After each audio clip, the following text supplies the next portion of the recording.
तुम्ही सुद्धा AI वापरताय आणि AIचा वापर करून तुम्ही व्हिडिओ बनवताय, ऑडिओ बनवताय, तर थांबा.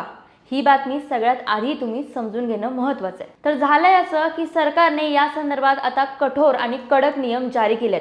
हे नियम 20 फेब्रुवारीपासून लागू होणार आहेत. हे नियम नेमके कोणते आहेत आणि सगळ्यात महत्त्वाचे बदल आता यामध्ये कोणते होणार आहेत हेच आपण समजून घेऊया. नमस्कार, मी प्रियंका आणि तुम्ही पाहताय ABP माझा. तुम्ही AIचा वापर करून ऑडिओ, व्हिडिओ किंवा अशा प्रकारचा कोणताही कंटेंट बनवताय, तर मग त्यामध्ये AI जनरेटेड हा असा उल्लेख करणं सगळ्यात महत्त्वाचं असणार आहे. आपण अनेकदा सोशल मीडियावर डीपफेक व्हिडिओ, बनावट व्हिडिओ बघतो, पण आता यावर अनेक मर्यादा येणार आहेत, किंबहुना ते बनवताच येणार नाही आहेत.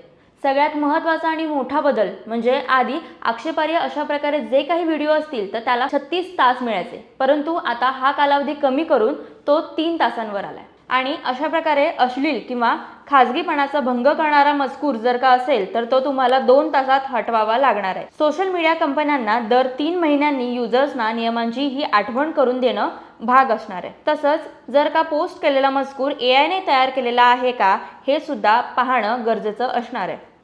AIचा वापर करून जर का स्फोटकं, खोटी कागदपत्र किंवा मग लहान मुलांचे अश्लील व्हिडिओ बनवले जात असतील तर त्यावर आता पूर्णतः बंदी येणार आहे.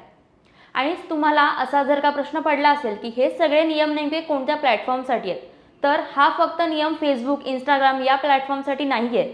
तर यामध्ये ग्रोक, त्याशिवाय ChatGPT, जेमिनाय यासारखे जे AI प्लॅटफॉर्म्स किंवा AI बनवणारे जे काही प्लॅटफॉर्म असतील त्यावर सुद्धा हे नियम लागू होणार आहेत. दरम्यान AIचा वापर करून निवडणुकीमध्ये हस्तक्षेप, आर्थिक फसवणूक किंवा बदनामीसाठी याचा वापर केला जातो. त्यामुळे हे थांबवण्यासाठी सरकारनं आता कडक पाऊल उचलले.